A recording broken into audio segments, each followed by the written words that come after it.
శుభములు. మరొకసారి అందరూ కూడా ఆహ్వానం తెలియజేస్తూ ఉన్నారు. మరి క్రిస్మస్ దినాల్లో ఉంటూ ఉన్నాం. ప్రత్యేకించి ఈ డిసెంబర్ నెలలో మొదటి ఆదివారం ఆరాధన క్రమంలో క్రీస్తు జన్మదిన వేడుకల గురించి మీకు తెలియజేసినట్టు గుర్తు. గతించిన ఆదివారం నాడు ఒక సందర్భాన్ని తెలియజేశాను. ఎవరికైనా గుర్తుందండి? గతించిన ఆదివారం యేసుక్రీస్తు ప్రభువు జన్మం కూర్చున్నటువంటి కొన్ని విషయాలు, దేవుని ప్రేమ అంటే అసలు క్రిస్మస్ అంటే ఏంటి?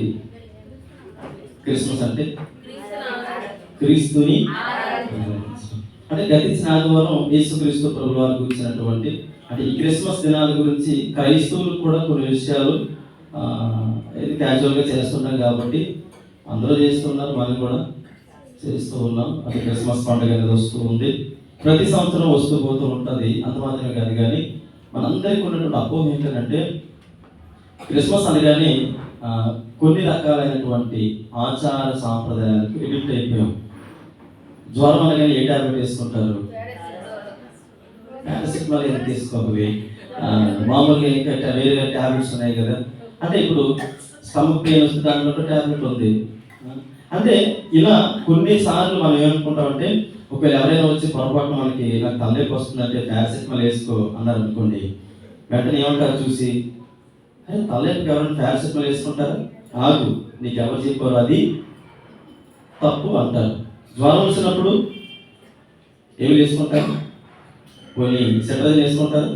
ఎందుకు వేసుకోరు? ఏదైనా ఎలర్జీ వస్తే అవి వేసుకుంటారు. అంటే కొన్నిసార్లు హెల్త్ ఇష్యూస్ వచ్చినప్పుడు మనం ఏమనుకుంటామంటే ఈ ట్యాబ్లెట్స్ వేసుకోవాలి అని మనం ఎలా అనుకుంటామో, ప్రతి ఇయర్ కొన్ని ప్రత్యేక కార్యక్రమాలు వచ్చినప్పుడు మనం క్రిస్మస్ రాగానే ఇమీడియట్గా మన మనసులో కొన్ని థాట్స్ వస్తాయి. లెంట్ రాగానే అంటే డిఫరెంట్ స్టైల్స్ మనం ఎలా చేస్తామంటే ఈ మంత్స్లో ఈ టైంలో ఇలా ఉండాలి, ఈ టైంలో ఇలా ఉండాలి. అది ఇప్పుడు ఈస్టర్ అనుకోండి, లెంట్ అనుకోండి, గుడ్ ఫ్రైడే అనుకోండి, చాలా మంది ఎంత నవ్వుతూ కూర్చుంటారా?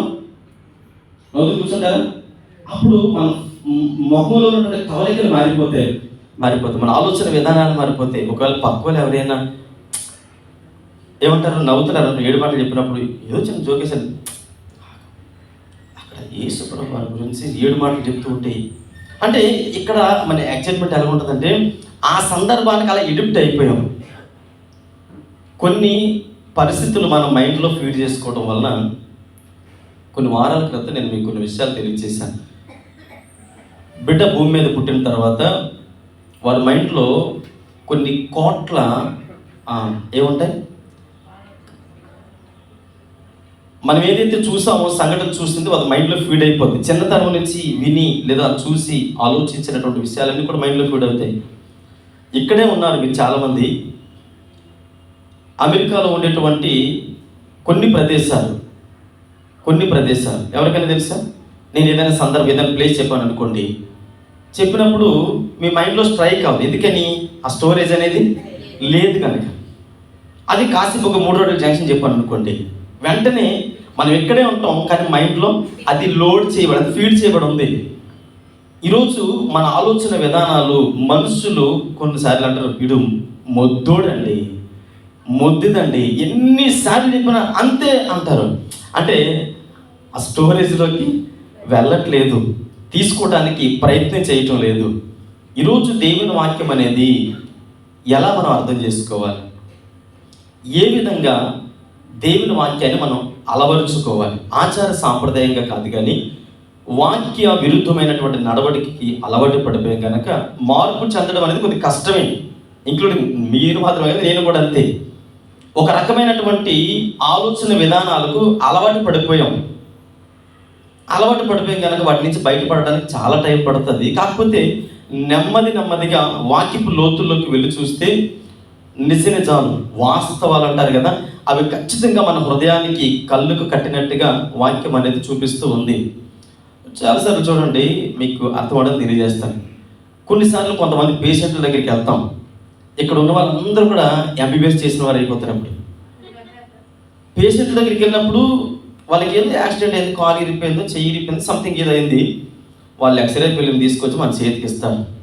చాలా సీరియస్గా బయటికి తీసి ఇలా చూస్తాం, చాలా సీరియస్గా ఇలా చూస్తాం. అందరూ ఏమీ కనపడదు. పోనీ మనకి ఏమైనా తెలుసు అంటే ఏమీ తెలీదు. సీరియస్గా చూసి అక్కడ పెట్టేసి అంటాం. అంటే వాళ్ళు ఏమనుకుంటారంటే ఇంక అయిపోయింది నా జీవితం అనుకుంటారు కదండి. ఇప్పుడు ఎవరు చూడాలో వాళ్ళే చూడాలి. అదే ఒక డాక్టర్ గారు వైద్య వృత్తిలో ఉన్నవారికి అది ఇచ్చాం అనుకోండి, ఆయన ఒకసారి చూసిన తర్వాత ఇలా పెట్టడు. ఆయన తెలిసిన వాడి కనుక ఇలా పెడతాడు, తెలియలేదని ఇప్పుడు ఇలా పెడతారు. మీరు ఎప్పుడైనా గమనించండి.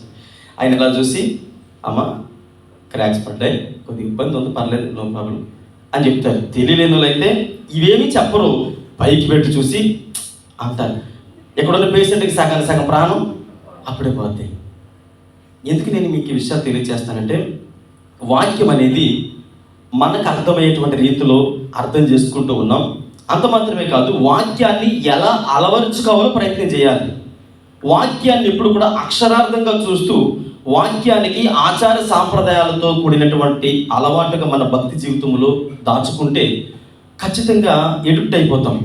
ఎడిక్ట్ అవ్వడం కాదు కానీ వాక్యాన్ని మన జీవితంలో హృదయమైన పలక మీద రాసుకొని ఈ వాక్యము ద్వారా దేవుడు ఏం చేయాలనుకుంటూ ఉన్నాడు, ఏం తెలియచేయాలనుకుంటూ ఉన్నాడు. పిల్లలు, ఈ క్రిస్మస్ సందర్భంలో కొన్ని విషయాలు నేను మీతో మాట్లాడడానికి ఇష్టపడుతూ ఉన్నాను. చూడండి, మత్తయి సువార్త 2వ అధ్యాయం 10-11 వచనాలు చదివితే, వారు ఆ నక్షత్రమును చూసి అత్యానందభరితులై ఇంటిలోనికి వచ్చి తల్లి అయిన మరియను ఆ శిశువును చూచి సాగిలపడి ఆయనను పూజించేది. చాలండి, ఇక్కడ ఒక జనాంగం కనబడుతుంది. క్రిస్మస్ అనగానే మనందరికీ కొన్ని పరిస్థితులు ఎవరెవరు కనబడతారు? ప్రాముఖ్యంగా గొర్రెల కాపరులు, జ్ఞానులు, ఆ తర్వాత గొర్రెల కాపరు, ఫస్ట్ దేవదూతలు, ఆ తర్వాత గొర్రెల కాపరులు, ఆ తర్వాత జ్ఞానులు. ఈ ముగ్గురు తర్వాత మరియా, యోసేపు, యేసుక్రీస్తు ప్రభువు వారు, పశువులతో, ఇవన్నీ మనం అంటే ఒక్కొక్కటిగా జ్ఞాపకం చేసుకుంటూ ఉంటాం. క్రిస్మస్ అనగానే ఆ అట్మాస్ఫియర్ ఖచ్చితంగా మనకు కనబడుతుంది. అసలు యేసుక్రీస్తు ప్రభుల వారి జన్మం గురించి ఎందులో పొందుపరచబడి ఉంది? ఏ గ్రంథాల్లో పొందుపరచబడి ఉంది? ఏవేవి గ్రంథాల్లో పొందుపరచబడి ఉంది? నేను అడిగేది ఏ పుస్తకము కాదు, ఏ గ్రంథాలలో పొందుపరచబడి ఉంది. చూడండి, ఇప్పుడు మనం సర్వసాధారణంగా చూసినప్పుడు అన్నిలు ఏమంటారంటే సర్వపాప పరిహారం, రక్త ప్రోక్షణ ఆవశ్యకం, తదరక్తం పరమాత్మైన పుణ్యదాన బలియాగం అంటారు. అంటే సర్వ మానవాళి పాపం కొరకు పరిశుద్ధుడైన వాడు, నీతిమంతుడైన వాడు బలియాగముగా అయినా ఏ దోషము లేనివాడు, ఏ కల్మసము లేనివాడు. అంటే ఆ గ్రంథాలలో వారికి తెలుసు. మనం ఎవరిని కించపరచట్లేదు, ఉన్న వాస్తవాన్ని మాట్లాడుకుంటున్నాం. అంటే వాళ్ళకి తెలుసు కల్మసము లేనివాడు, నీతిమంతుడైన వాడు ఒక్కడు కూడా లేడని. సర్వ పాప పరిహారం అంటే రక్త ప్రోక్షణం అనేది ఒకటి చిందించాలి. కానీ ఆ గ్రంథాలలో కొంతమంది వ్యక్తులు చూసినప్పుడు వారు ఒక వ్యక్తిని కాపాడడానికి ఇంకొకటి చంపేరే తప్ప వాళ్ళెందుకు ప్రాణము పెట్టలేదని వాస్తవం వాళ్ళకి తెలుసు. అయితే అందులో పొందుపరచబడినటువంటి ఆ విషయమే ఎవరు ఆ వ్యక్తి అంటే యేసుక్రీస్తు ప్రభుల వారు. అలాగే బైబిల్ గ్రంథములు మనందరికీ సుపరిచితమైనటువంటి లేఖన భాగాలు కనుక దీని మీద మనం అనుకుంటూ ఉన్నాం. ఖురాన్లో కూడా యేసుక్రీస్తు ప్రభుల వారి గురించి రాయబడి ఉంది. ఎందుకు రాయబడి ఉంది అంటే, అబ్రహాము పాత నిబంధన కాలం నుండి వచ్చి ఉన్నాడు కనుక అబ్రహాము గారికి 2 పిల్లలు. ఎవరెవరు? ఇస్మాయిలు, ఇస్సాకు. ఇప్పుడు ఇస్మాయిల్ సంతానం మహమ్మదీయులుగా 7 రాజ్యాలని, అనగా ప్రపంచంలో అగ్రరాజ్యాలకి, అగ్రరాజ్యం అంటే అమెరికా దేశం కాదు, ఇప్పుడు మహమ్మదీ కంట్రీస్ ఏవైతే ఉన్నాయో ఆ కంట్రీస్ అన్ని కూడా ఒక విధంగా చూడాలంటే వాళ్ళని ఏమంటారంటే, యాసావుని దేవుడు ఒక మాట అన్నాడు, అడవిగాడి స్వభావం కలిగిన వాడని. అంటే వాళ్ళు కొంచెం ర్యాష్గానే ఉంటారు, ఎక్కడ కూడా సున్నితంగా ప్రేమగా మాట్లాడే తత్వం వాళ్ళని ఉండదు. ఒకవేళ ఆ దేశంలో ఎవరైనా ఏదైనా తప్పు చేస్తే మన ఇండియాలో లాగా బాబు కన్నాన్ని బొచ్చగించరు, నెలల తరబడి సంవత్సరాల తరబడి జైల్లో అన్ని సౌకర్యాలు కల్పించి మేపరు. ఏం చేస్తారో తెలుసా? అందరూ చూస్తుండగా నడి రోడ్డు మీద తల నరికి పడేస్తారు అంతే, కుక్కను చంపినట్టు చంపించినట్టు పడేస్తారు అంతే. అంటే వాళ్ళంతా క్రూరంగా ఉంటారు మహమ్మదీ కంట్రీస్లో. ఇస్మాయిలీలు సంతానం అనేది అది అబ్రహాం నుండి వచ్చారు కనుక.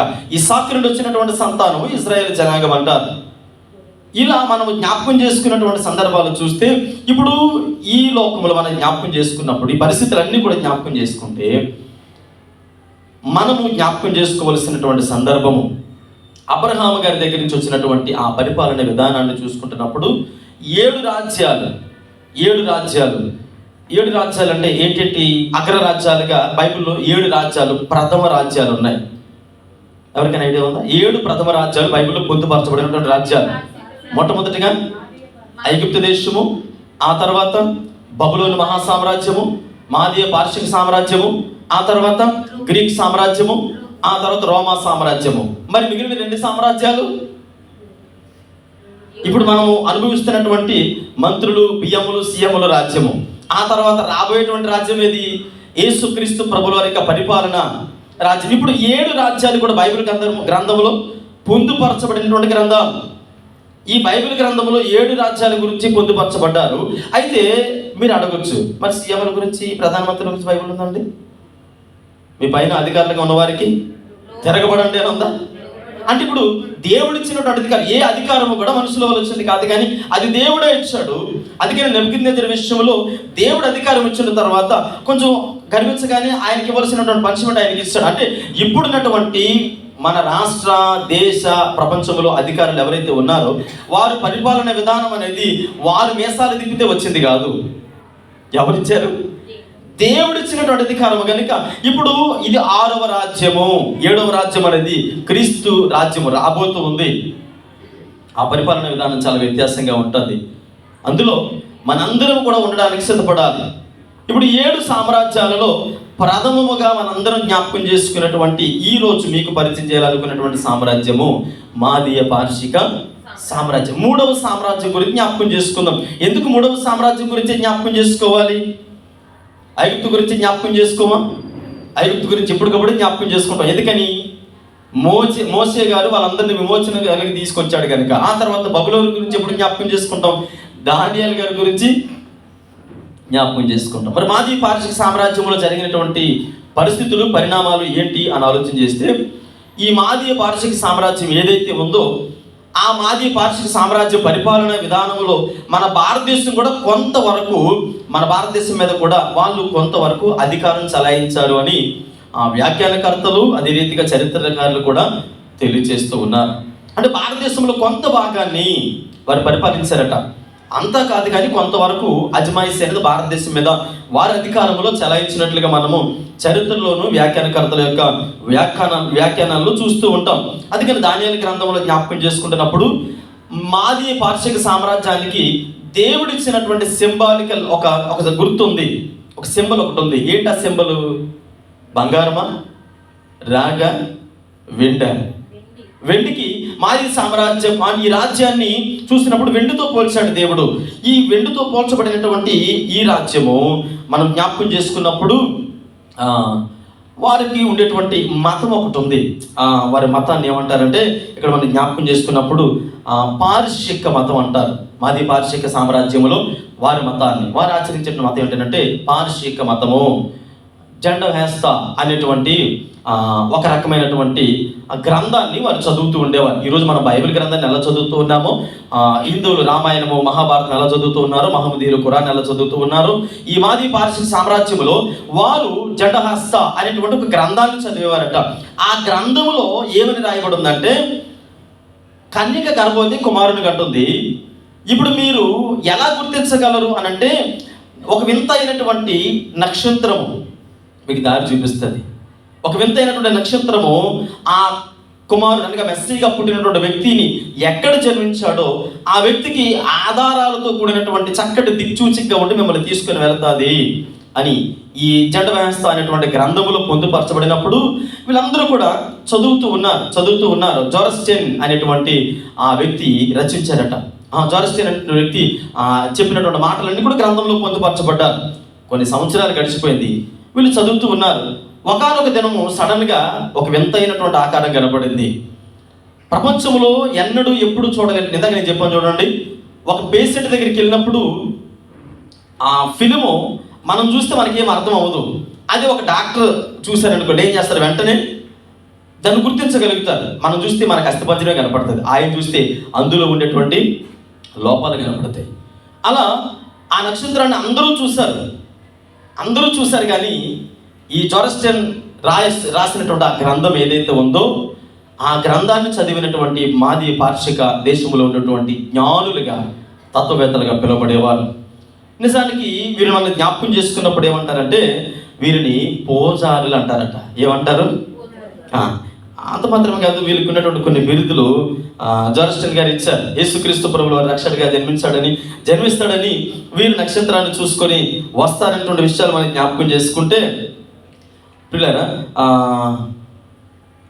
ఈ వ్యక్తులు చూసిన వెంటనే అనుకున్నారు, జోరస్టన్ గారి ద్వారా తెలియచేయబడినటువంటి ఈ జూడస్ అనేటువంటి పుస్తకంలో, జడహస్త అనేటువంటి పుస్తకంలో పొందుపరచబడినటువంటి విషయాలు ఈరోజు మనం చూడండి చదువుతున్నాం కదా. ఏమని చదువుతున్నాం అంటే, క్రీస్తు రెండవ రాకడ ఖచ్చితంగా ఉందే చదువుతూ ఉన్నాం. సడన్ గా ఆ రాకడికి కొన్ని గుర్తులు ఉన్నాయి. యుద్ధాలు, భూకంపాలని, కరువు ఇవన్నీ వస్తున్నప్పుడు మనం ఏమంటారంటే, చాలా మంది అంటారు రెండవ రాకడ దగ్గర పడిపోయిందండి, అందుకని పోయే కాలం వీళ్ళందరికీ ఇదే అంటారు. అంటే రెండవ రాకడ వచ్చేస్తుంది కనుక వీళ్ళందరూ ఇవన్నీ చూస్తున్నాం కదా అంటారు. కొన్ని సూచనలు. కొంతమంది ఏమంటారు, బయట వాళ్ళకి ఇప్పుడు అంజులు ఉన్నారనుకోండి, లోకంలో ఉన్న వారి దగ్గరికి వెళ్ళామనుకోండి, వాళ్ళ దగ్గరికి వెళ్ళి మీరు క్రీస్తు రెండవ రాకడ వస్తుంది అన్నారనుకోండి, వాళ్ళు ఏమంటారంటే విచిత్రంగా చూస్తారు మన వైపు. మీరు బైబిల్ గ్రంథాన్ని చదువుతున్నారు కనుక మీకు తెలుసు ఆ వాక్యములో ఉండేటువంటి అర్థం ఏంటో, లోకస్తులకి తెలియదు. అలాగే ఇప్పుడు వీళ్ళు ఎప్పుడైతే ఆ నక్షత్రాన్ని చూశారో, చూసిన వెంటనే వారికి అర్థమైంది, ఒక వింతైనటువంటి ఆకారం మనకు కనబడుతుంది అంటే ఖచ్చితంగా ఆ మెస్సియా అనేటువంటి వ్యక్తి జన్మించాడు అని వీళ్ళు అర్థం చేసుకొని వచ్చారట. పిల్లలు చూడండి, ఒక అబ్బాయి మాంసం కొట్లో పనిచేసేటువంటి అబ్బాయి, మాంసం కొట్లో పని చేస్తారు కదా, రోజు మాంసం కొడుతూ ఆ అబ్బాయి దగ్గరికి పెళ్లి చూపులు తీసుకెళ్ళామనుకోండి.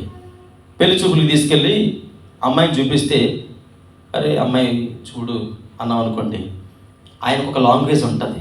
మాంసం కొట్లో పనిచేస్తుంది కాబట్టి ఏమంటాడు, కోస్తే 50 కేజీలు వస్తుంది అంటాడు. అంటే తన ఆలోచన ఏంటి, తను ఎక్కడ పనిచేస్తూ ఉన్నాడు, మటన్ గుట్లో పనిచేస్తాడు, మాంసం గుట్లో పనిచేస్తున్నాడు కాబట్టి తనని ఎలా పోలుస్తూ ఉన్నాడు, తన వే ఆఫ్ థింకింగ్ అంటే తనకు ఒక ఆలోచన ఉంది. అది ఒక కవి గారి ముందు నిలబెట్టామంటే అమ్మాయిని తీసుకెళ్ళి, ఒక కవి దగ్గర నిలబెడితే ఏం చేస్తాడు, ఆ అమ్మాయి గురించి చక్కగా వర్ణిస్తాడు. ఎందుకని, కొటాయి అంటే ఇప్పుడు కషాయుడు అంటారు కదా, కషాయుడికి కవికి ఉన్న తేడా ఏంటి తేడా? కషాయుడు అలాగే ఆలోచిస్తాడు, కవేమో ఆయన ఆలోచిస్తాడు. ఇప్పుడు ఈ జ్ఞానులు ఎవరైతే ఉన్నారో మాది పార్శ్విక రాజ్యంలో ఉన్నవారు, వారు చదివేటువంటి ఆ గ్రంథం ఏదైతే ఉందో, జోరస్టన్ ద్వారా తెలియచేయబడినటువంటి ఆ వ్యాఖ్యానానికి చరిత్రకి చాలా తేడా ఉంది. వ్యాఖ్యానం అంటే ఒక వ్యక్తి యొక్క ఊహాగానాలు.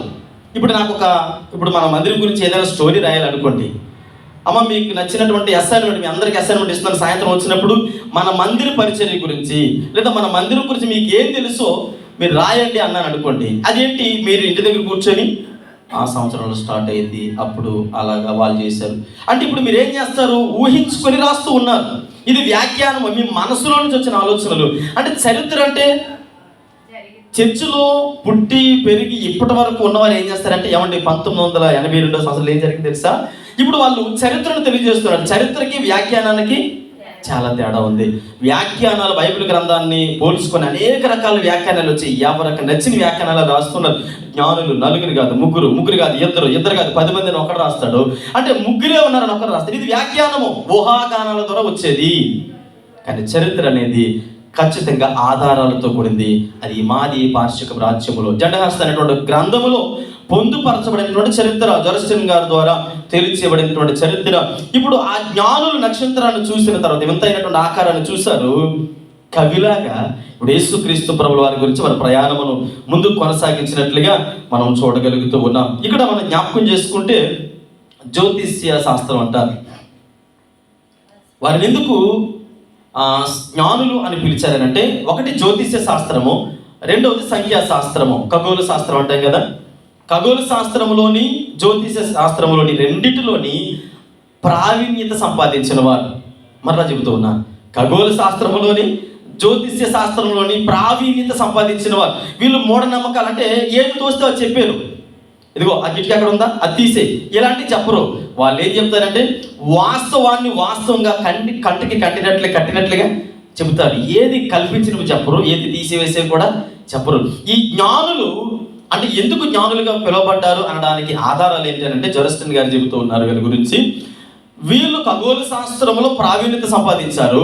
అంత మాత్రమే కాదు, అంటే జ్యోతిష్ శాస్త్రం అంటే కదా, జ్యోతిష్య శాస్త్రంలో కూడా ప్రావీణ్యత సంపాదించారు. అందుకని ఆ నక్షత్రాన్ని చూడగానే హిందూ సాంప్రదాయాల ప్రకారంగా నాకు తెలిసిన కొంతమంది ఏం చేస్తారంటే పెళ్ళి అయిన తర్వాత పెళ్లి కూతుర్ని పెళ్లి కొడుకుని బయట తీసుకొస్తారు. అవునండి, బయట తీసుకొచ్చి ఏం చేస్తారు తెలుసా? అక్కడ ఏముండదు అక్కడ, కానీ అది కదా చూడండి. ఈ కొంతమంది ఏమంటారంటే, అంటే అందరూ నాలా తెలివైన వాళ్ళు ఉండరు, ఏది అక్కడ కనపడలేదు అంటారు. అరే నాయన ఇప్పుడు కనపడదు, తర్వాత అదనమాట. ఇప్పుడు ప్రస్తుతం కనపడదు కానీ తర్వాత ఫ్యూచర్లో నీకు కనపడదని. అందుకని పెళ్ళైన వెంటనే ఏం చెప్తారు? చూడు అంటారు. ఇప్పుడు అప్పుడు అర్థమవుతుంది. 10 సంవత్సరాలు పోయిన తర్వాత అనుకుంటాడు, ఆ రోజు చూపించారు నాయన, అప్పుడు కనపడలేదు కానీ ఇప్పుడు పట్టపగలే కనపడతాయి చొక్కలో. అంటే ఈ క్రిస్మస్ దినాల్లో ఇంకెక్కువ కనపడతాయి. అంటే ఈ నక్షత్రాన్ని చూసినప్పుడు మిగిలిన వారికి అర్థం అవ్వలేదు. మిగిలిన వారికి వారికి అర్థమైంది.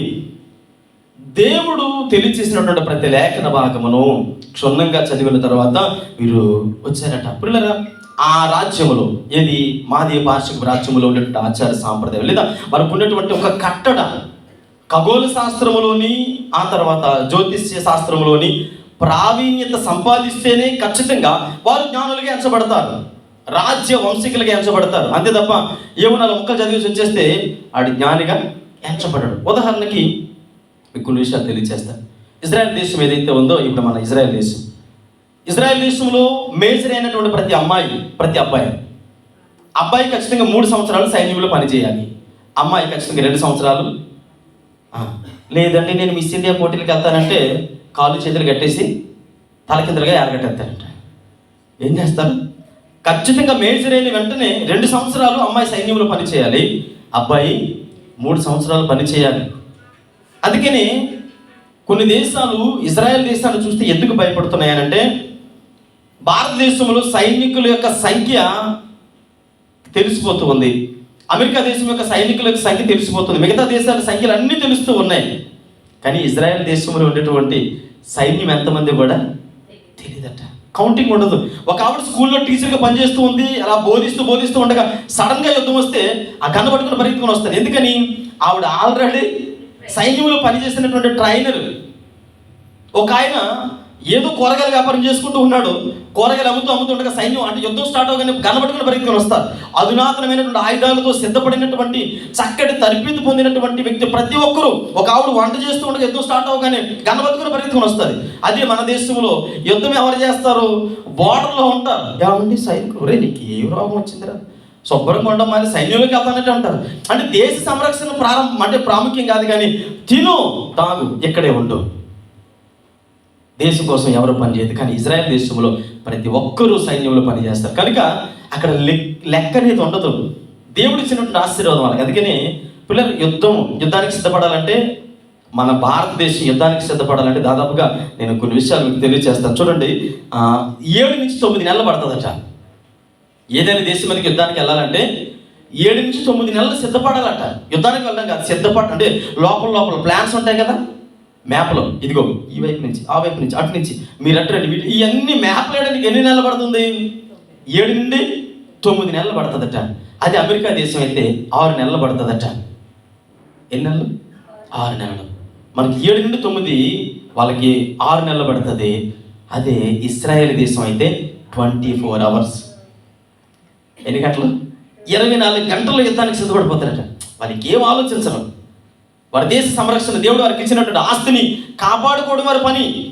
ఎఫెసీయులకు రాసిన పత్రికలో పౌలు గారు అంటారు కదా, ఇదిగో మీరు అపవాది మీద ఎదురుదాడి చేయడానికి సర్వాంగ కవచములను ధరించుకొని ఉండాలి. క్రైస్తవ విశ్వాసం యొక్క జీవితము దేవుడు వారికి ఇచ్చినటువంటి ఆ శిక్షణ. అలాగే మాదీయ పార్షిక రాజ్యములు కూడా ఈ జ్యోతిష్య శాస్త్రములోని ఆ తర్వాత ఖగోళ శాస్త్రములను ప్రావీణ్యత సంపాదించిన వారు రాజ్య వంశీకులు మాత్రమే జ్ఞానులుగా ఎంచబడుతూ ఉన్నారు. ఇప్పుడు అలాంటి చక్కటి విద్యను అభ్యసించినటువంటి వీళ్ళు ఆ ప్రత్యేకతను గుర్తించారు. మిగిలిన వారు ఎవరు కూడా గుర్తించలేరు. ఒక అన్య దేశంలో ఉన్నవారు ఆ ప్రాంతంలో ఉండి వారు గుర్తించి మరి యేసుక్రీస్తు ప్రభువుల వారి జనన విధానం గురించి వారు వస్తున్నట్లుగా మనం చూడగలుగుతున్నాం. పిల్లలు జ్ఞాపకం చేసుకోండి. ఇక్కడ మనం జ్ఞాపకం చేసుకున్నప్పుడు చాలా సందర్భాలలో మనం ఏమంటామంటే, మనకి 10th క్లాస్ ఎన్నిసార్లు చదువుతారు? Intermediate, degree. ఇప్పుడు డిగ్రీ అయిపోయింది, చాలామంది అంటారు డిగ్రీ అయిపోయిందని అంటారు, ఇంటర్ అయిపోయిందని అంటారు. అంటే మళ్ళీ నెక్స్ట్ ఇయర్ ఇంటర్ చదవండి అయిపోయింది, పాస్ అయిపోయింది నేను అంటాడు. స్టేట్ ఫస్ట్ వచ్చాను అంటాడు. లేదురా నువ్వు స్టేట్ ఫస్ట్ వచ్చినా ఏ ఫస్ట్ వచ్చినా మళ్ళీ ఇంటర్ చదువుతాడా? కానీ బైబిల్ అనేది అమ్మయ్య అయిపోయింది ఈరోజు తెచ్చి ఇంక బైబిల్ చదవని అంటారా? అందుకనే ఒకవేళ పొరపాటు మిమ్మల్ని ఎవరైనా నువ్వేం చదువుకున్నావు అన్నారు అనుకోండి, ఇంటర్, డిగ్రీ, పీజీ ఏం చెప్పకండి. ఏం చెప్తారు తెలుసా? బైబిల్ చదువుతున్నాడు. అది ఎప్పుడు క్లోజ్ అయ్యేది కాదు, ఈ రోజుతో ఆగిపోయేది కాదు, నిత్య విద్యార్థి. అది జీవితాంతం ఒకటి ఎంత చదివినా అనేక రకాలైనటువంటి రహస్యాలతో పొందుపరచబడినటువంటి దేవుని గ్రంథం అది. కనుక దేవుని కూర్చున్నటువంటి ఆ రహస్యాలు చదువుతున్నప్పుడు ఆ ఇంటర్, డిగ్రీ ఏదైనా ఆగిపోద్ది, ఎగ్జామ్ అయిపోయిన తర్వాత అయిపోద్ది, అమ్మయ్యా అని ఊపిరి పీల్చుకుంటారు. కానీ బైబిల్ అలాంటిది కాదు. వారి జీవితాలలో ఎంత లోతైనటువంటి అనుభవాల్లోకి వెళ్ళారంటే ఈ వాస్తవాలను చదివారు కనుకనే వారు ముందుకొచ్చి క్రీస్తు కూర్చున్నటువంటి ఆ మాటలు తెలియజేస్తూ ఉన్నారు. పిల్లల జ్ఞాపకం చేసుకోండి. యేసుక్రీస్తు ప్రభుల వారు ఒకసారి ఏమన్నారంటే మట్లాదివారం అనుకుంటా, మట్లాదివారం నాడు అందరూ గొలి చేస్తూ ఉండి చాలా మంది వచ్చి ఆత్మాను అనగానే యేసు ప్రభు ఏమన్నారు? వాళ్ళు ఊరుకుంటే ఈ రాళ్ళు కేకలు వేస్తాయి అన్నారు. ఇప్పుడు ఆయన అన్న మాట మనం జ్ఞాపకం చేసుకుంటే కొన్నిసార్లు జరిగినటువంటి విషయాలు జరిగిపోయిన తర్వాత మనకు కొన్ని విషయాలు అర్థం, ఆ మాట మనకు అర్థం తెలియదు. రాళ్ళు ఎక్కడ కేకలేస్తాయి? 3 రోడ్ల జంక్షన్లోని, అంటే 3 రోడ్లు కాదు, కాంప్లెక్స్ దగ్గరలో ఆటోలు పెడతారు. ఆ తర్వాత కొన్ని ఏరియాలో ఆటోలు పెడతారు కదా, ఏమంటారు? ఆటోలు అని పిలుస్తారా? సైడ్ చేస్తారా?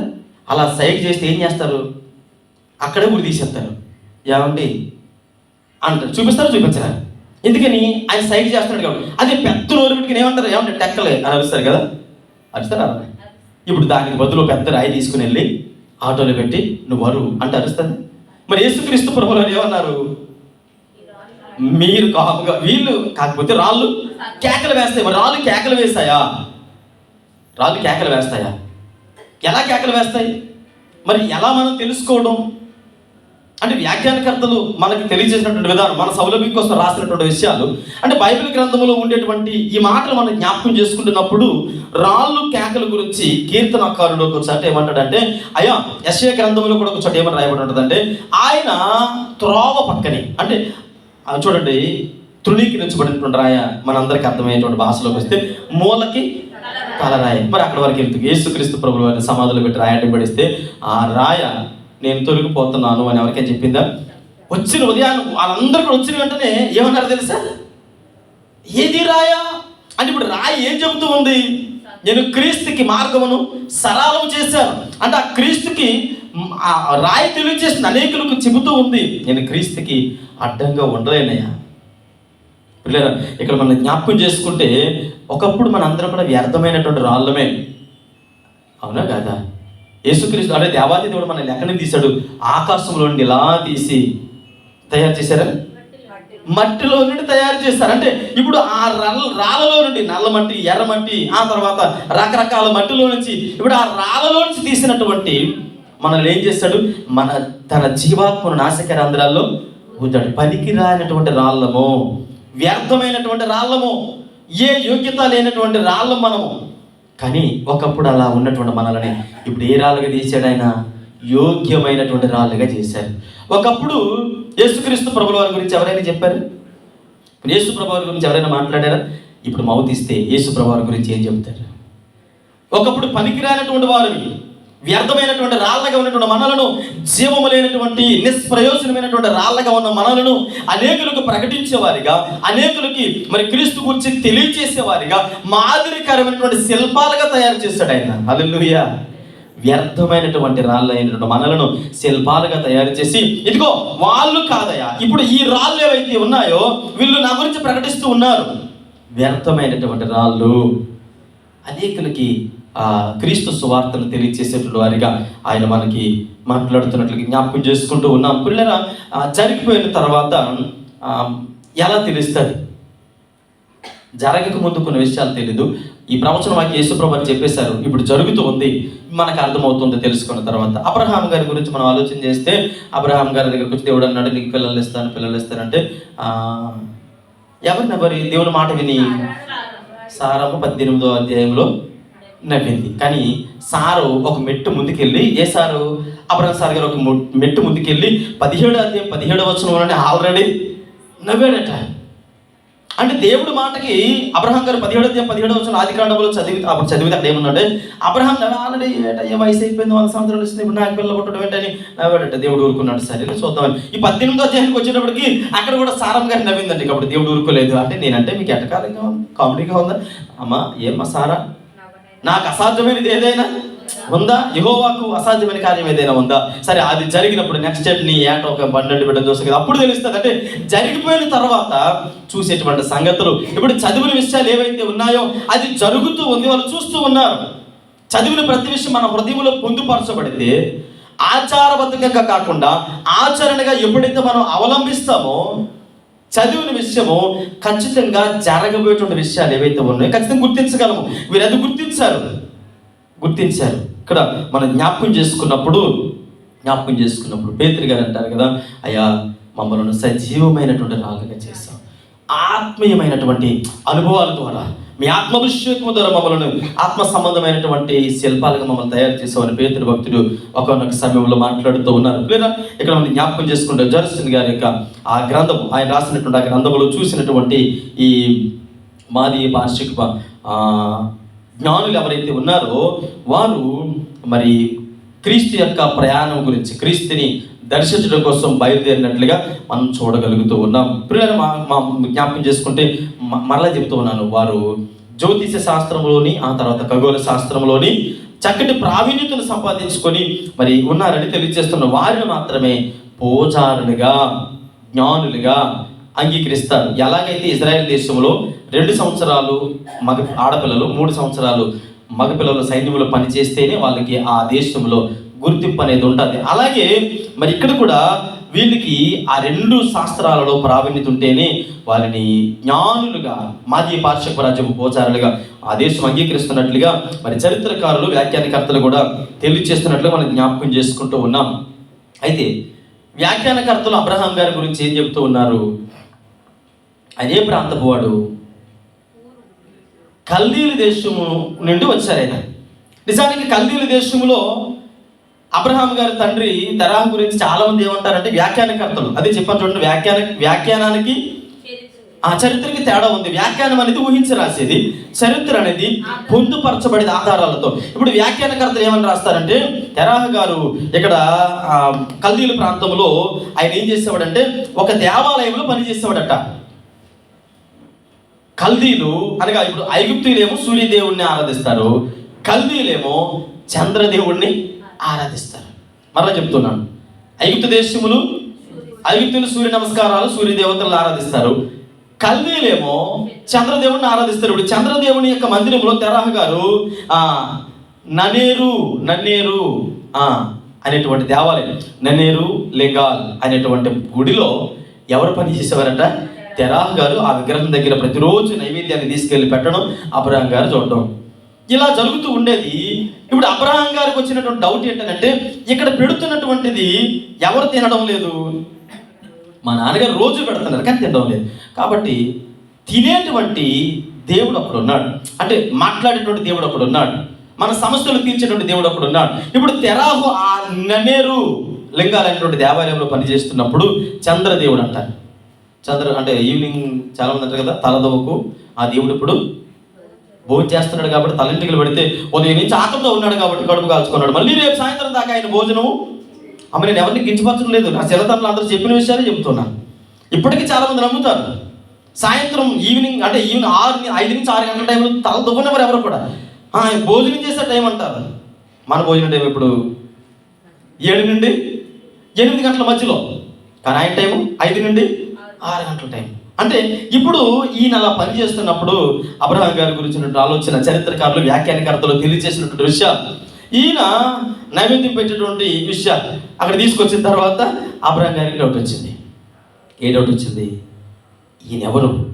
ఈయన నిజమైన దేవుడు అయితే నాతో మాట్లాడాలి అని ఎప్పుడైతే అబ్రహాం గారు పట్టుబట్టారో, ఆదికాండం 12వ అధ్యాయం మొదటి వచనంలో దేవుడు అంటాడు, అబ్రహామా ఇది వాస్తవం కాదు, నువ్వు ఇమీడియట్గా బయలుదేరి వచ్చేయి అని దేవుడు అబ్రహాంతో మాట్లాడినట్లుగా మనం చూడగలుగుతున్నాం. పిల్లలు ఇక్కడ మనం జ్ఞాపకం చేసుకుంటే మరి అబ్రహాం యొక్క అనుమానమును నివృత్తి, అంటే అనుమానాలు తీర్చినటువంటి దేవుడు, జీవము కలిగినటువంటి దేవుడు.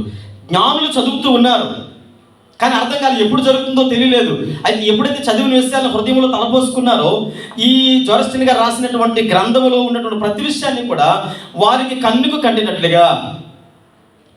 కాబట్టి యేసుక్రీస్తు ప్రభుల వారు జన్మించినటువంటి తర్వాత ఆ నక్షత్రాన్ని చూసుకుంటూ వచ్చారు. ఈరోజు మనం ఎక్కడికైనా వెళ్ళాలంటే వెహికల్ ఎక్కిన వెంటనే జీపీఆర్ఎస్ అంటారు కదా, జీపీఆర్ఎస్ అంటారు, లొకేషన్ ఆన్ చేస్తాం. సోంపేట టు పలాస అని కొట్టగానే వెహికల్లో పెడతాం.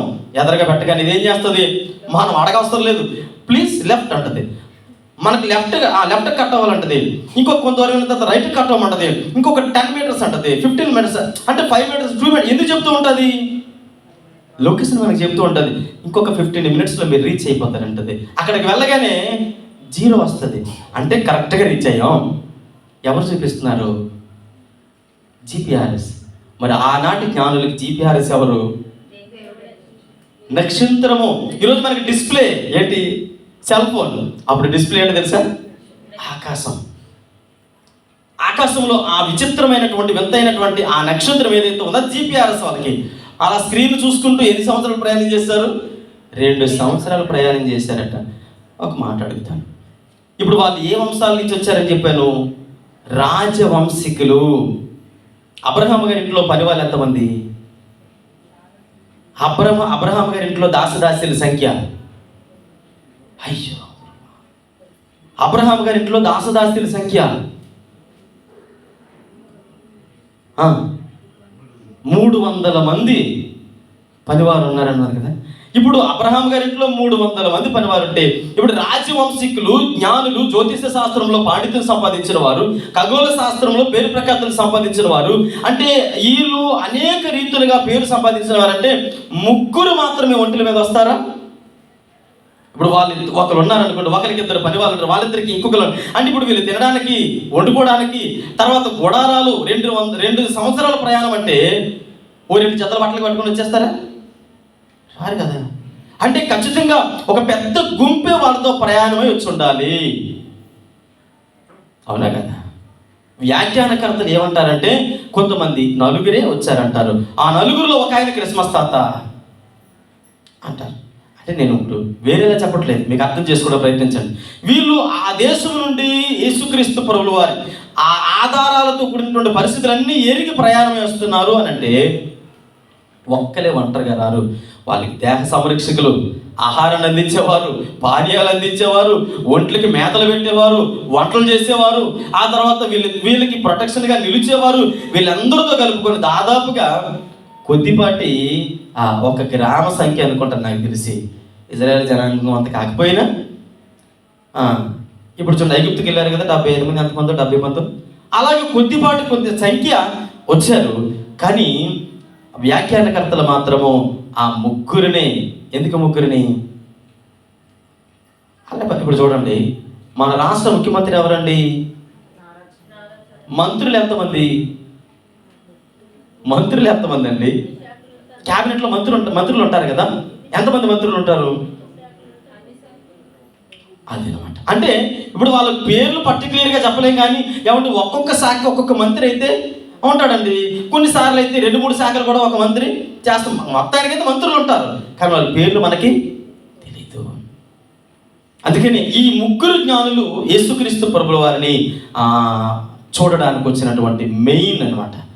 అందుకని ఇక్కడ మనం జ్ఞాపకం చేసుకున్నప్పుడు ఏది కూడా చదివినటువంటి విషయాలు కానీ, ధ్యానించిన విషయాలు కానీ, విన్న విషయాలు కానీ మన హృదయపు లోతుల్లో భద్రపరుచుకున్నప్పుడు అది ఆచార సాంప్రదాయాలకు దారి తీయదు, కానీ ఆరాధించడానికి దారి తీస్తారు. వీళ్ళు చదివారు, ఒక అన్య ప్రాంతంలో ఉన్నారు, చదివారు, వాటిని హృదయంలో భద్రపరుచుకున్నారు, ఆధారాన్ని చూశారు, పరుగున వచ్చి ప్రయాసతో వచ్చి యేసుక్రీస్తు ప్రభుల వారిని ఆరాధించినట్లు మనం చూడగలుగుతూ ఉన్నాం. మనం కూడా ఆరాధించగలగాలి. ఇక్కడ మనం జ్ఞాపకం చేసుకుంటున్నప్పుడు యేసుక్రీస్తు ప్రభుల వారి గురించి మనం జ్ఞాపకం చేసుకుంటే, నిజానికి యేసు ప్రభు వారు జన్మించినటువంటి తర్వాత 3 సందర్భాలు. ఒకటి, యేసు ప్రభు వారు ఎక్కడ జన్మించారు, యేసు ప్రభు వారు ఆ ప్రాంతం కాదు, ఎక్కడ జన్మించారు, పశువుల పాకలో. అంటే నిజానికి ఏమన్నదంటే, త్రోవ పక్కన రచ్చబండి అంటారు కదా, రచ్చబండ అంటారు. అంటే తీర్పులు ఇస్తారు కదా కొంతమంది, ఎవరైనా ఇదిగో నువ్వు చేసిన తప్పు అని మీరు వెళ్ళి గొడవ పడకని చెప్పి అంటారు కదా, రచ్చబండ అంటారు. ఇప్పుడు తీర్పులు జరిగేటువంటి ఆ త్రోవ పక్కన భయంకరమైనటువంటి చలి ఆ ప్రాంతంలో, ఆ మార్గంలో జన్మించారట యేసుక్రీస్తు ప్రభులు వారు. ఇక్కడ మనం జ్ఞాపకం చేసుకున్నప్పుడు బైబిల్ గ్రంథంలో మనం జ్ఞాపకం చేసుకుంటే యేసుక్రీస్తు ప్రభులు వారు మొట్టమొదటిగా త్రోవ ప్రక్కన జన్మించారు. ఆ తర్వాత ఆయన తీసుకుని వచ్చి రెండవదిగా సత్రములో స్థలము లేనందువలన పశువుల తొట్టిలో పరుండబెట్టారు. మూడవది, జ్ఞానులు వచ్చేటప్పటికి ఎక్కడున్నారు? ఒక ఇంటిలో ఉన్నారని రాయబడింది. ఈరోజు మనం చదవడం లేఖన భాగం అదే. మత్తయి సువార్త 2వ అధ్యాయం 10వ వచనం చదివితే జ్ఞానులు వచ్చేటప్పటికి ఇంటిలో ఉన్నారట. ఆ ఇంటిలోనికి వెళ్ళిన తర్వాత అని రాయబడింది. నిజానికి దేవదూతలు వచ్చేటప్పటికి ఎక్కడున్నారు? మరియా యోసేపులు ఎక్కడున్నారు? సర్వోన్నతమైన స్థలములలో దేవునికి మహిమయు, ఆయనకి ఇష్టలైన మనుషులకు భూమి మీద సమాధానమును అని దేవదూతలు ఆయనకి గాన ప్రతిగానములు చేసేటప్పటికి ఆయన ఒక త్రోవ పక్కన, జ్ఞాపకం చేసుకోండి, దేవదూతలు వచ్చేటప్పటికి ఏ విధమైన ఆధారం లేకుండా ఒక రిక్తునిగా, దీనుడిగా ఆ త్రోవ పక్కన యేసుక్రీస్తు ప్రభువు జన్మించారు. గొర్రెల కాపరులు వచ్చేటప్పటికి ఎక్కడున్నారు? పశువుల తొట్టిలో ఉన్నారు. ఆ తర్వాత జ్ఞానులు వచ్చేటప్పటికి ఇంట్లో ఉన్నారు. ఇక్కడ జ్ఞానులు ఎవరో తెలుసండి? సంఘములో జ్ఞానులు ఎవరు? సరే, ఇక్కడ కూర్చున్న మీ అందరూ కూడా జ్ఞానులు, అర్థమవుతుందండి? ఆ తర్వాత ఇక్కడ మనం జ్ఞాపకం చేసుకుంటే గొర్రెల కాపరులు ఎవరు? వాక్యం చెబుతున్నా నేను, ఇక్కడ వాక్యం చెబుతున్నా నేను గొర్రెల కాపరిని. వాక్యం ఉంటున్నటువంటి మీరు దేవదూతలు అన్నప్పుడు మనం జ్ఞాపకం చేసుకుంటే మన జీవితాలలో యేసుక్రీస్తు ప్రభువు వారు ఏ స్థాయి నుంచి తీసుకొచ్చారంటే ఏమీ లేనటువంటి మందిర పరిచయం అనేది మీరు జ్ఞాపకం చేసుకోండి. కొన్ని సంవత్సరాల క్రితం మనం వెనక్కి వెళ్ళామనుకోండి, జేఎస్ఎంబి చర్చ్ యొక్క చరిత్ర. మంచి పిల్లర్స్ వేసి బాగా స్ట్రాంగ్గా కట్టినట్టు మందిరం ప్రారంభంలో ఉండేదండి. ఉండేదా? ఏముండేది ప్రారంభంలో? ఏదో చిన్న పాక కట్టుకొని, అంటే చిన్నగా ఆరాధన ప్రారంభించారు. అంటే ఏమో ఫ్యూచర్లో ఎలా ఉంటుందో తెలియదు కానీ మొత్తానికి పరిచర్య అయితే మాత్రం ప్రారంభించారు. అంటే రాను పరిచర్య విధానం ఎలాగైంది? అభివృద్ధి చెందింది. కాపరులు వచ్చే సమయానికి ఎక్కడున్నారు? తొట్టిలో ఉన్నారు. ఇప్పుడు మీలాంటి జ్ఞానులు వచ్చే సమయానికి ఎక్కడున్నారు? ఇంట్లో ఉన్నారు. ఎప్పుడైతే ఇంట్లోకి వచ్చారు, ఇంట్లోకి వచ్చిన తర్వాత ఒంటి చేతులు వచ్చేసారా? దులుపుకొని వెళ్ళిపోయారా? మరి తెచ్చారా? ఏమండి, మీరు నిజంగా దేవుని సన్నిధిలో అయా మేము జ్ఞానులు అయ్యా యేసుక్రీస్తు ప్రభువు వారిని ఆరాధించడానికి వచ్చామంటే ఖచ్చితంగా మీరు ఏం చేసి ఉండాలి? ఇవ్వటానికి తెచ్చి ఉండాలి. ఏమేమి తెచ్చి ఉండాలి? ఏం కలిగితే అవి తెచ్చి ఉండాలి. వజ్రాలు, వైఢూర్యాలు, ఇంకేవైతే అవి. అయ్యా శక్తి వచ్చిన లేకుండా మేము మాకు కలిగింది దేవునికి ఇవ్వడానికి. అంటే చాలా సందర్భాల్లో మనం ఏ విషయాన్ని విన్నా మన జీవితాలలో హృదయపు లోతుల్లోకి వెళ్ళడానికి ఇష్టపడం. అందరూ వెళ్తున్నారు కదా, మనం కూడా వెళ్ళిపోతాం. అందరూ చేస్తున్నారు కదా, మనం కూడా చేద్దాం. ఇప్పుడు ఇలా జ్ఞాపకం చేసుకోండి, ఏ విధమైన ఆధారం లేనటువంటి సమయం. చాలా కుటుంబాలు ప్రారంభంలో చాలా తక్కువగా ఉంటాయి, చాలా నిరాడంబరంగా ఉంటాయి. అయితే నేను అంటాను, ఏమీ లేవని నిరుత్సాహపడవలసిన అవసరం లేదు. దేవుడు మన జీవితాలను ఆశీర్వాదకరమైనటువంటి రీతిలో నడిపించడానికి ఎంతైనా సంసిద్ధుడిగా ఉన్నాడని దేవుని సేవకుడిగా తెలియచేస్తూ ఉన్నా. చూడండి, ఇక్కడ ఒక మాట చెప్పేసి ముగించేస్తాను. సింగర్స్ ఇప్పుడు పాటలు పాడినటువంటి బిడ్డలు ఉన్నారు కదా, వాళ్ళందరూ కూడా దేవదూతలు, సర్వోన్నతమైన స్థానంలో దేవునికి. వీళ్ళందరూ దేవదూతలు. ఇక్కడ మైక్ పట్టుకుని నడుస్తున్నాడు కదా, నేను గొర్రెల కాపరిని. కూర్చొని మీ అందరూ అలా మనం ఎప్పుడైతే మనము దేవునికి దగ్గరగా చేసుకుంటామో, భయభక్తులు కలిగి చదివిన విషయాన్ని మన మైండ్లో ఉంచుకోవాలి. వారి మాదీ పార్షిక సామ్రాజ్యంలో వారు ఎందుకు జ్ఞానులుగా పిలువబడ్డారంటే చదివిన విషయాన్ని హృదయపు లోతుల్లో భద్రపరుచుకున్నారు. వచ్చినటువంటి ఆ మార్పుని గమనించగలిగారు. మనము కూడా వచ్చేటువంటి మార్పులను గమనించగలగాలి.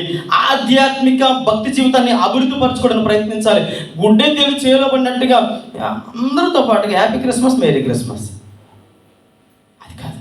చదివిన ప్రతి విషయాన్ని హృదయపు లోతుల్లో భద్రపరుచుకొని అందరూ గుర్తించగలగలేదు, వాళ్ళు గుర్తించగలిగారు. ఇక్కడ మీరు ఏం చేయాలంటే ప్రతి విషయాన్ని గుర్తించగలగాలి. వాక్యపు లోతుల్లోకి వెళ్ళాలి. చదివిన విషయాలు ఇది దేవుడు నాకు బయలుపరిచాడని ఎప్పుడైతే ప్రయాణం చేస్తామో దేవునికి మన హృదయపు కానుకలను ఖచ్చితంగా అర్పించగలం, హృదయాన్ని ఇవ్వగలం.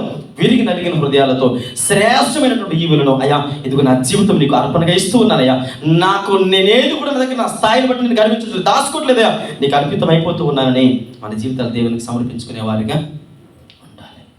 ప్రార్థన చేసుకుందాం.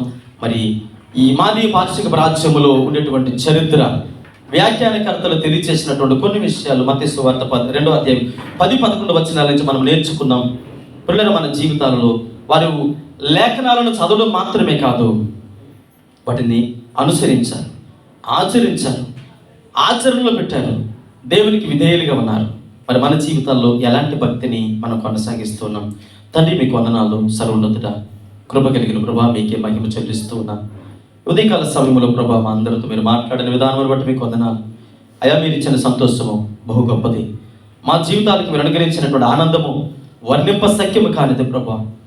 అయితే ప్రభా ఎందుకు తండ్రి లేఖన భాగములను చదవడం మాత్రమే కాదు, ధ్యానించడం మాత్రమే కాదు, మా హృదయపు లోతులు భద్రపరుచుకొని మీరు మమ్మల్ని హెచ్చరించేటువంటి ప్రతి మాటకి లోబడినట్లుగా, అయా ప్రతి సందర్భానికి మేము విధేయత చూపించే వారిగా ఉన్నట్లు సహాయం దయచేసి కృప చూపించండి. మీ కృప మీ వాత్సల్యం అందరి పట్ల ఉంచి నడిపించండి.